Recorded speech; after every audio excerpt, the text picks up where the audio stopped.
Awesome. Thank you so much, everybody, for hanging in there. I know it's been a long day, and I also recognize that I'm standing between you folks and happy hour, so I will get through this. So my name is Zach. I am the CEO of GiveKit, which is a fundraising toolkit for nonprofits. I'm standing up here today not because I've done the things, not because I've built companies, not because I am a member of the LGBT community, but because I am able to help guide other founders through the same mistakes that we did, the same failures that we made. And and so basically we're still figuring it out just like every other founder in this room. Right? Just like every other founder who has started a company and who has scaled that company, whether that's a 10,000 MRR company or a 50 billion ARR company, we're still just trying to figure it out on different scales. And so that is why I'm uniquely suited to stand up here on this stage, and I am so grateful for the opportunity to join the Rainbow Ventures Summit, because organizations like Tech Equals and events like this that bring the community together for real conversations about what's going on and how it is looking for our groups are incredibly important. So amazing for all of you for attending this as well. So I want to start by telling you I want to start with a story, right? Imagine this. It's 2 o'clock in the morning. There's a teenager that is sitting at home, staring at the glow of their laptop screen, teaching himself how to build new worlds with nothing but code. The house is quiet, but the doubts are loud, because this teenager doesn't know if there's space for him in this world. That teenager was me. And if you've ever felt underestimated, unseen, or out of place, that teenager was you too. Okay, cool. That teenager was you too. That night, I wasn't just learning how to code. I was learning much deeper lessons. I was learning to see things differently. I was learning that even in a world that wasn't built for me, even in a world where I don't necessarily fit, that I am able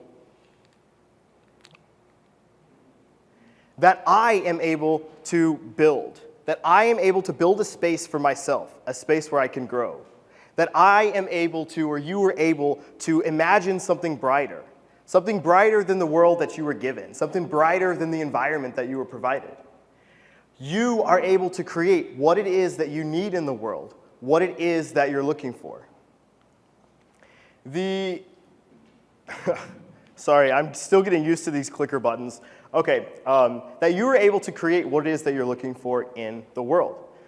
At that age, I was learning how to adapt to my current environment. I was learning how to deal with this idea that I'm gay, which is different in where I'm at.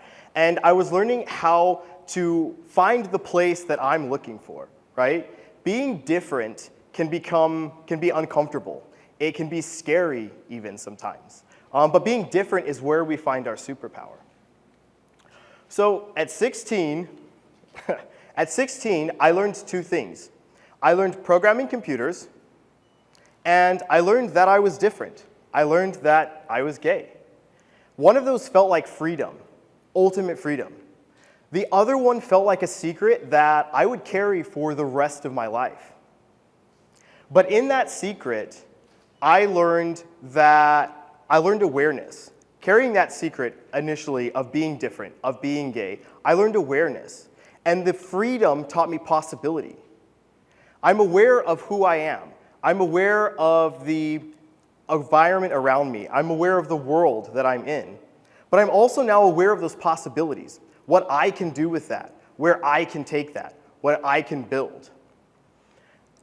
In that, I learned that outsiders, those people that are different, people that don't just fit into the typical mold of what you should be as a human or what you should be as a founder.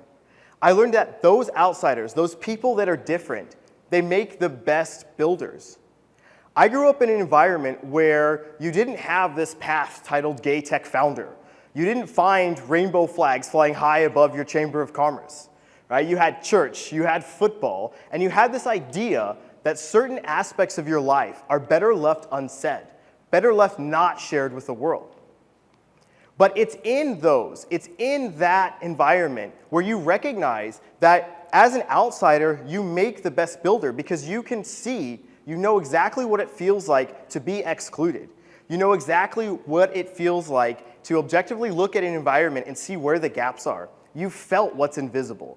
You felt invisible, right? You understand how to adapt to those systems to make something that's inclusive, to make something that benefits everybody.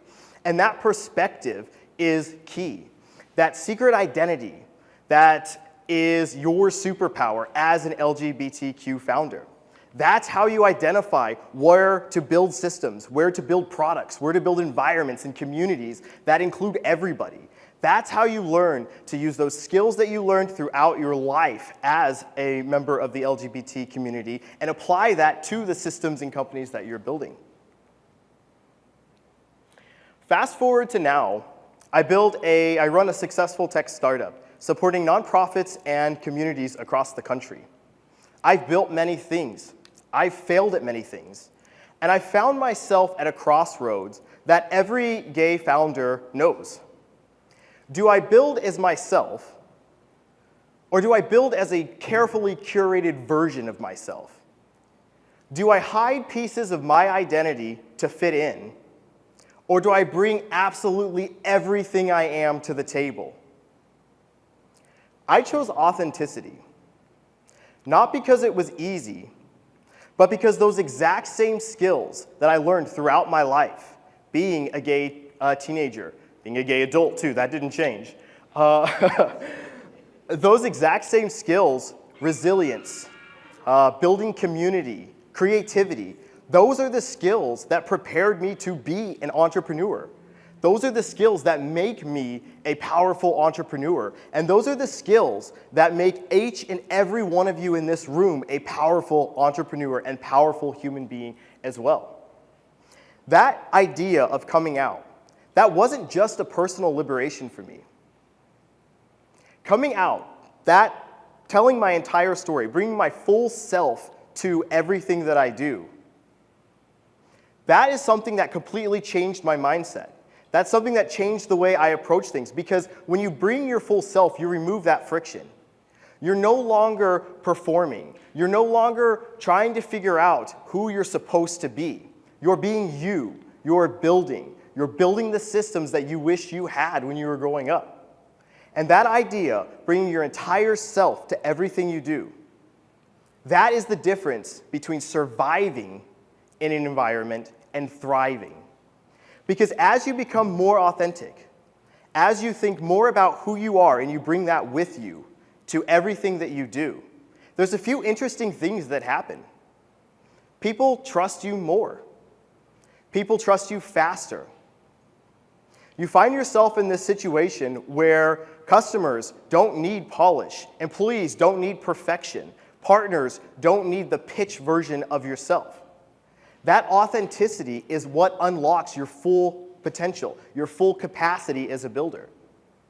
Realness, being real, that's what people need from you. Be real. Real cuts through the noise. Real is memorable. Real is hard to copy. And that right there is your moat. All of these experiences that we've lived through, all of these things that we've endured and we've gone through as a community, all of those we can combine to build something real, to build something for us, to build something for everyone. That is a moat that you are not going to find anywhere else. That's something that we possess as LGBTQ founders, and that's something that we absolutely have to take advantage of. I want to talk about empathy for a second, but not in the soft, inspirational way. We all learned empathy, not because we wanted to, because we had to. We had to learn to read the room before we spoke. We learned to recognize tone changes in conversations, in interactions, especially around our sexuality or the color of our skin or our gender, all of those things. We've learned to recognize those tone changes. We've learned to decide within seconds if this environment is safe for me to be myself or if it's not safe. We've held our truths in one hand and the expectations of the world in the other hand. And we have learned to survive that tension. Empathy is something that we grew up with. Empathy is something that we had to learn. And that right there is such an amazing skill as an entrepreneur. Because when you're learning, or when you're building with empathy, when you're building with care, you build products, you build companies, you build communities with everybody in mind. You start to think of the person that's excluded, the person that's often excluded by systems, by culture. You start building for them. And then you start building ideas, and you start building this environment that's inclusive for everybody, regardless of where you came from, regardless of what your background is. Your lived experience through designing for those that are forgotten is what is one of the biggest assets for us. Because as we learned all of those skills, we learned to think about the other person that's using our products. We learned to design with that care, with that compassion, right? Customers aren't just dollars anymore. We're not building ideas for the standard mold of what culture says we should be, or who we should be, or how we should act. We're building systems that consider everybody. We're building systems that include those that are often excluded. Not many groups are building systems like that. Not many groups are thinking about inclusivity, especially in an environment right now where diversity, where equality, where inclusivity is a bad word. In an environment where funding is being revoked because you care about people that don't look or sound like you. Being able to take those skills, to take that empathy and harness it in our companies, in what we're building, that is the skill set. That is our leverage. Our lived experiences make us build better things, make us build better products. The LGBT community has always built from the margins. Not because it was trendy, because we had to. When you're excluded from the center, you learn to build your own infrastructure. You learn to build your own support networks.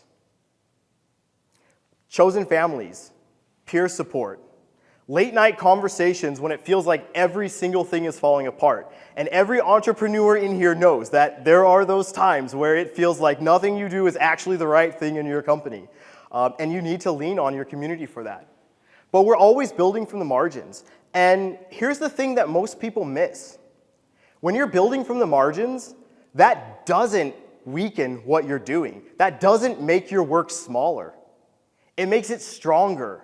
It makes it bigger. It makes it better. Because when you're building things and designing systems for those that are often overlooked, those that are often excluded or don't have a voice, you can't just rely on assumptions. You have to be intentional. You have to be clear.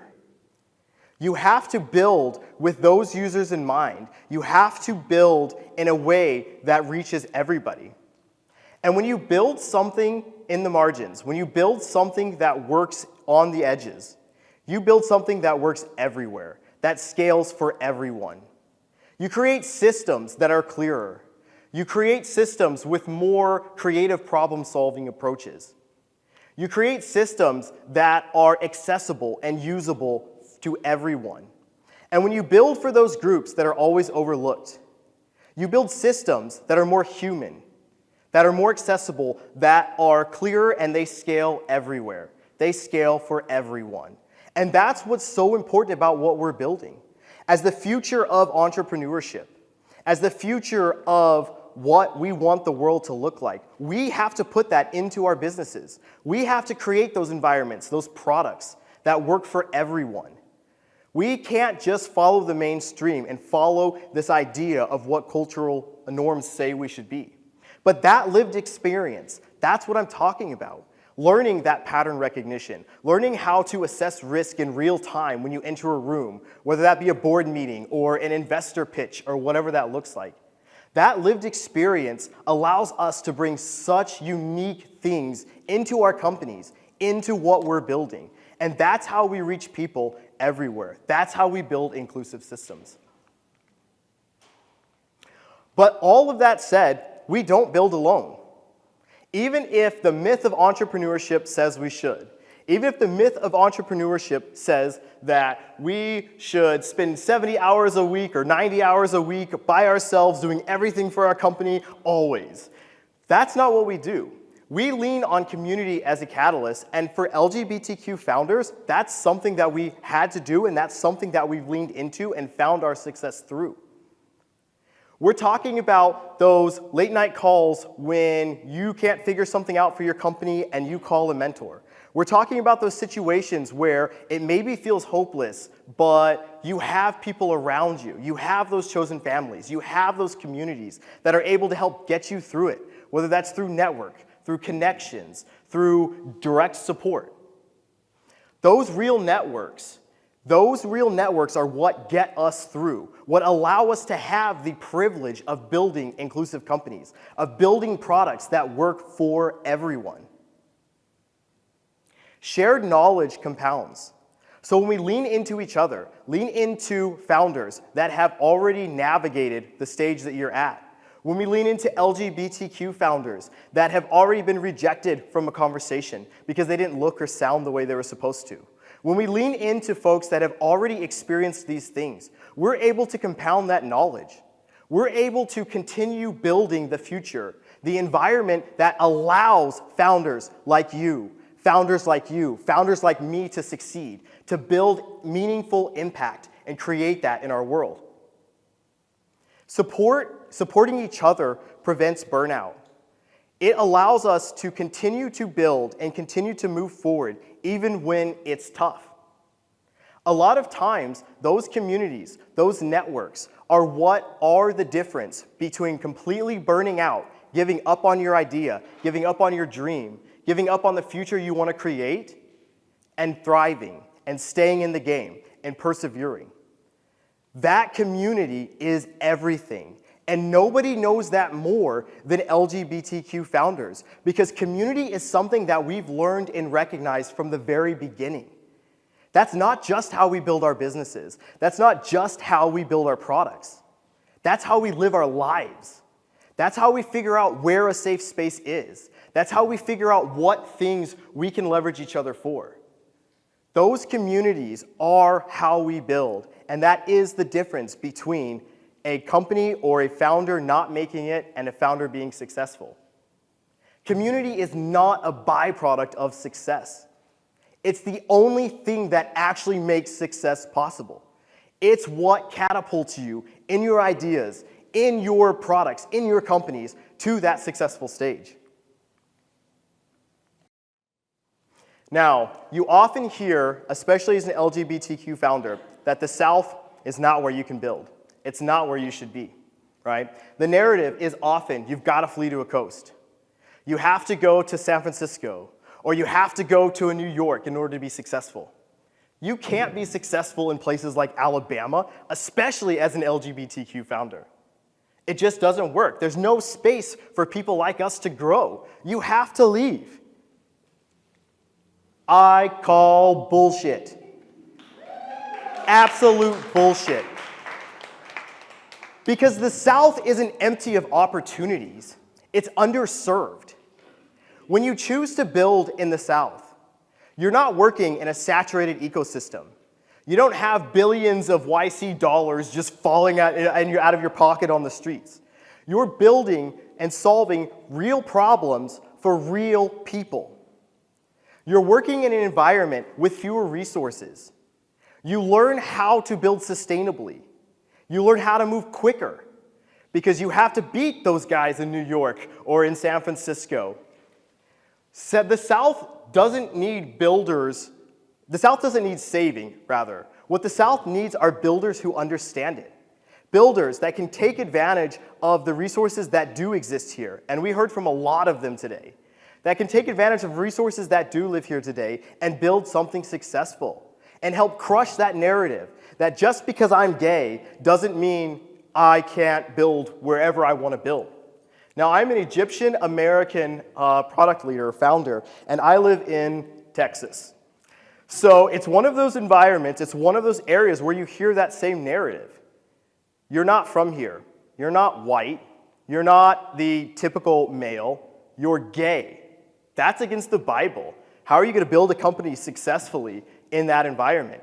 But that is what we have to learn through those lessons. We can take advantage of those because all of those skills that we learn building in environments like that help us build better. They help us be more creative in how we problem solve. They help us build more sustainably. And that's ultimately what we want.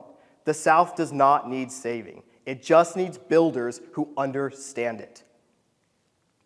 Now, I want to think back to my entire career as a software engineer, architect before we started this company, where I decided to do more businessy stuff. My defining moments, the moments that shaped who I am personally, that shaped who I am as a founder, as a business person, they didn't come from standing on a stage. They didn't come from standing in a pitch room. What they came from were in times when I needed help and I called a mentor at 1 o'clock in the morning. And they answered. Now, don't call all your mentors at 1 o'clock in the morning, but the idea is they answered, right? When I needed to solve something. Those moments were over bad coffee when another founder was stuck on something and they didn't know how to navigate it. Those happen over situations where we're in a conversation and someone tells you the truth even when it's harder not to, or even when it's easier not to, rather. Those are the moments where courage is built. Those are the moments where we can stand up, where we can really be ourselves and reflect the values that we actually care about. Mentorship, courage, that's where it all happens because courage isn't loud. Courage is something that we do every day when nobody's looking. Courage is something that we do when we help each other, when we move forward. Mentorship is key to building any company, to doing anything really. And when we have a network of mentors, a community, especially like ours, where you can walk up to almost anybody and ask them a question, they will either have an answer for you or point you in the right direction. Those happen in those real moments, in those situations, in those conversations. Courage is asking for help before everything has gone to shit and nothing is working. Courage is being available and being vulnerable in those conversations. But it's also being available for the others in your community. It's also being the person that answers that phone call because there's a founder on the other side that needs help. It's being the person that answers that text message. It's being there to share what you've learned with other founders. Every single founder in this room and in this LGBT community that is successful makes it much easier for the next founder. Every door that you open stays open behind you. That's what we have to do. That's what we need to build. And courage and mentorship is a massive part of that. Now, when you build as yourself, I want to make this a little bit more personal again. Because when you talk about all of these things, it's not just theoretical. It's not just things you jump on stage and say so you get those head nods or those claps at the end of a session. When we were building our company, GiveKit, we didn't start by asking what the biggest market was. We didn't start by asking what we should build based on what the current political climate is or anything like that. We started by thinking, again, about those people in the margins, about those people that are often overlooked. When you bring yourself into your conversations, when you have that full authenticity, that strategy, that is what allows you to have those conversations and be open to that. If you kept a closed mind and went along with what culture says you should be, you're often not even thinking about those conversations, about how you design for people in the margins.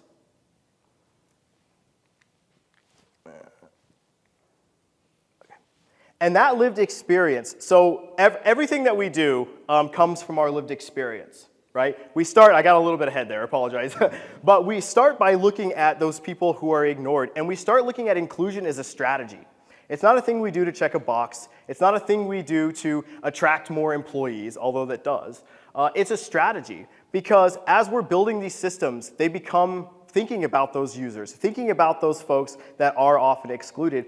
Our systems that we're building become more resilient. They become more sustainable. They allow us to build things that work everywhere. And obviously when you're building a product, revenue is important, and capturing everybody is that. But that lived experience is what your unfair advantage is as a founder. We hear VCs, we hear investors, we hear all these incubators talking about that unfair advantage. What does your product or your company have that's going to give you the step up, give you the leg up? While you have those often in your products and your company, we as a community have that by default because we've lived a lot of those experiences. And we're able to take that and bring it into our environments and into our companies.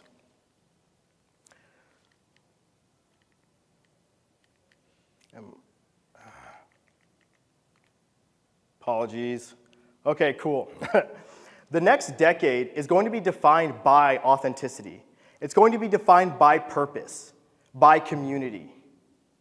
It's going to be defined by sharing knowledge, by helping each other build, by helping each other grow. The future isn't something that we have to survive as an LGBT community. The future is something that we get to create. We get to define it. We get to decide what it's like for the next generation of LGBTQ founders that want to build a company, that have to navigate being different in a world that's becoming increasingly less accepting. We get to decide how the resources are connected to those founders. We get to build the framework for those founders to be successful. The responsibility of each and every single one of us in this room is to invest in each other. Hire LGBTQ talent. Support LGBTQ vendors. Support those businesses. Help those founders grow. Help those founders be successful.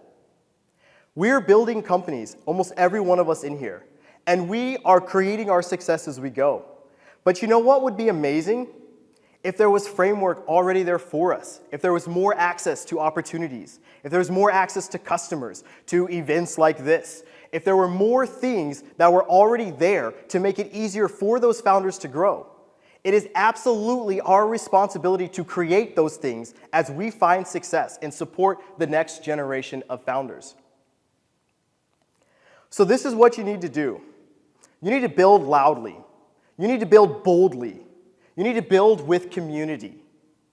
You need to build brighter, because that is how we move forward as a community. Your lived experience, that's insight. That gives you knowledge into the things that are thrown at you. Leverage that. Resilience is power. And community is your advantage. That's everything, especially for a community like ours. Build boldly, build loudly, build brighter. Thank you so much for attending this session, and I appreciate every single one of you for coming out to events like this. They are so important to everything that we're doing. They're so important to our future. You can, dang it. You can, please feel free to connect with me on LinkedIn. I think some people had a little trouble because when they scanned the QR code, they only saw like a follow button. I didn't do that, LinkedIn did it. But if you click the dashes, you can connect that way, or I'll just see you looked at the profile and I'll reach out and connect. But we are a community. We have to stand together. We have to help each other. The best way to do that is to connect and build those networks.